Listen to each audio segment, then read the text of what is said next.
नमो भारतम, नमो भारतम। सदियों से चली आ रही सदियों से चली आ रही पूंजी ये परंपरा की प्राचीन ज्ञान का द्वार है, इसे विज्ञान का आधार है। समझ ले हम संस्कृति का जो सार है। नमो नमो नमो भारतम, नमो नमो भारतम।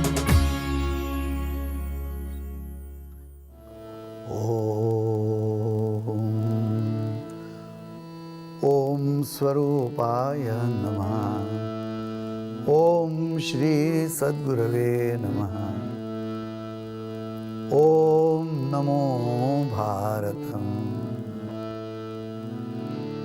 मना सज्जना भक्तिपंथे चिजावे तरी श्री हरी पाविजे तो स्वभावे जनी निंद्यते सर्व सोडून द्यावे जनी वंद्यते सर्व भावे करावे मनवा मेरे भक्ति पथ पर ही चलना फिर होगा प्रभु को स्वयं तुमसे मिलना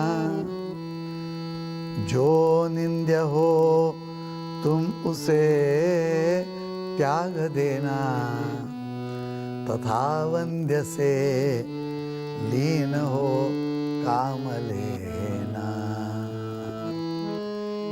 जय जय रघुवीर समर्थ।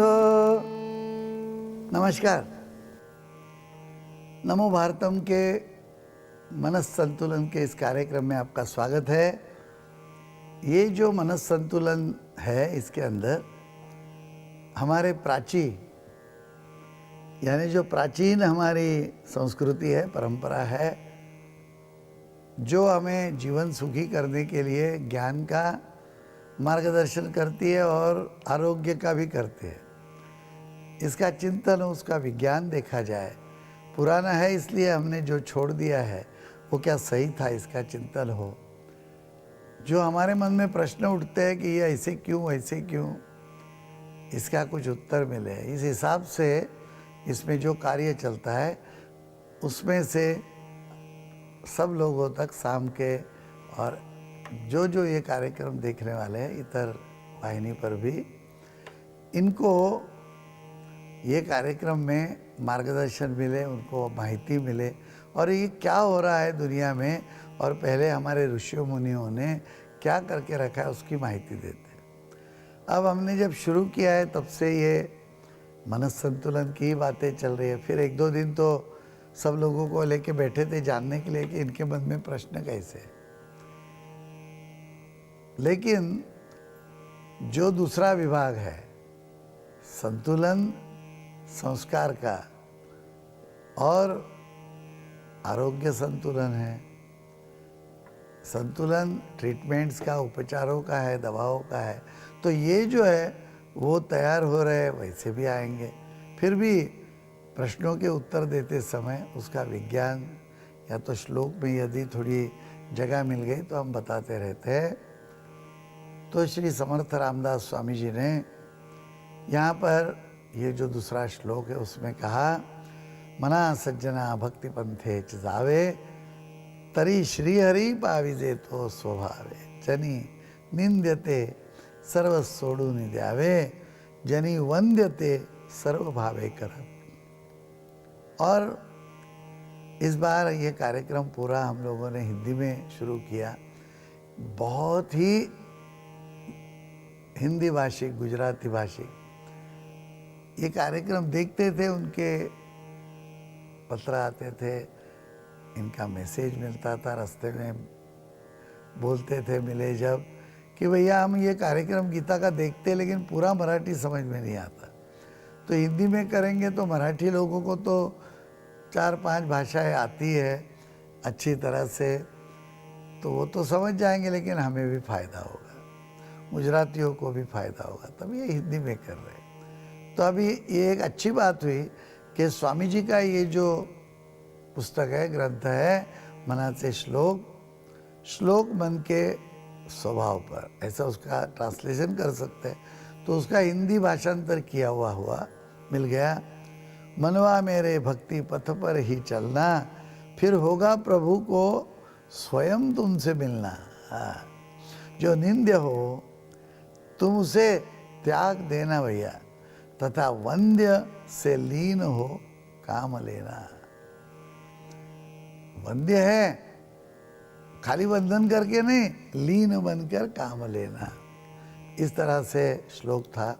हम लोग भक्ति पंथ जो है, जिस पथ पर, भक्ति पथ पर ही चलना, तो ये भक्ति पथ है क्या, और क्या क्या करना पड़ता है भक्ति पथ पर, या पहचानेंगे कैसे कि जो कर रहे भक्ति है।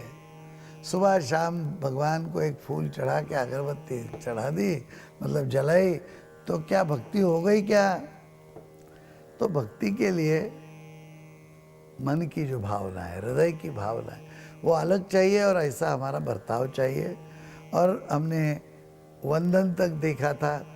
अर्चना और वंदना, ये जो दो है, अर्चना का मतलब बताया था कि अर्चना का करने के लिए हमें कोई माध्यम की ज़रूरत पड़ती है, प्रतिमा की ज़रूरत पड़ती है, और उसके बाद हम उसे संबंध प्रस्थापित करने के लिए लीन हो जाते हैं, वंदन करते हैं। तो ये दो भक्ति के जो पायदान है, ये जो दो भक्ति के स्वरूप है, वो कायम हो जाए। एक दिन नहीं, हम तो गुरुवार को एकदम भक्त बन जाते हैं, और वो भी कब?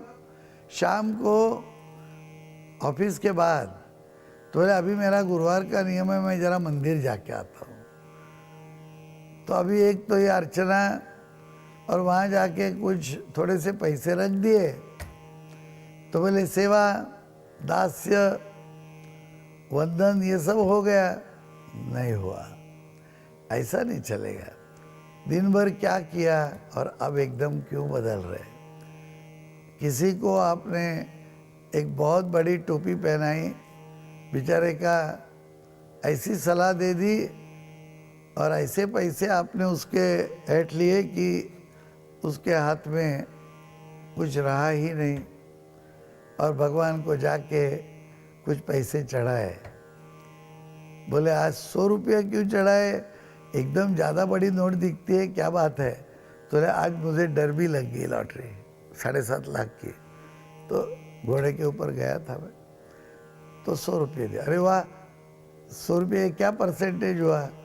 कोई 7.5 लाख रुपये की वस्तु खरीदेंगे तो ऐसे ही आपको 5,000 कम कर देगा कि डिस्काउंट, चलो इतना बड़ा एकदम आपने ले लिया, शॉपिंग किया, तो 100 रुपया। लेकिन हम इसे ही समझते हैं कि ये वंदन है, ये है भक्ति। ऐसे नहीं चलेगा, ये दास्य है। तो दास्य है तो भी कायम स्वरूपी चाहिए, निरंतर। श्रीमद् भगवद गीता में शब्द आता था निरंतर, निरंतर। और यहाँ पर हम बोलेंगे कि सातत्य जिसमें है, सातत्य का मतलब है सततता। सततता यानी क्या? सत्य जो है वही वर्तमान काल है। सत्य मतलब चालू, ये घड़ी सत्य है। एक दफे उसका भूतकाल हो गया तो वो सत्य या असत्य का कोई मतलब ही नहीं है। और जब तक कुछ घटा नहीं है, वो अभी होने वाला है, उसका भी कोई ठिकाना नहीं है। तो सत्य है क्या वो? नहीं। सत्य क्या है? ये अभी इस क्षण में जो है सत्य है। तो सतत मतलब सत्य जो है वो सत्य सत्य सत्य सत्य सत्य, उसमें से शब्द बना सतत, और उससे हम बोलने लगे सातत्य, मतलब निरंतरता, निरंतर। कि दो चीज़ों में अंतर होगा तो काल बनता है, इधर और इधर, है ना। हम लोग वहाँ कन्याकुमारी से निकले और अमरनाथ गए तो बीच में 2 दिन चले गए, ये अंतर से ऐसे हो गया, काल तैयार हो गया। यदि अंतर नहीं है, निरंतर है, तो तो काल निकल जाएगा, तो वर्तमान काल है।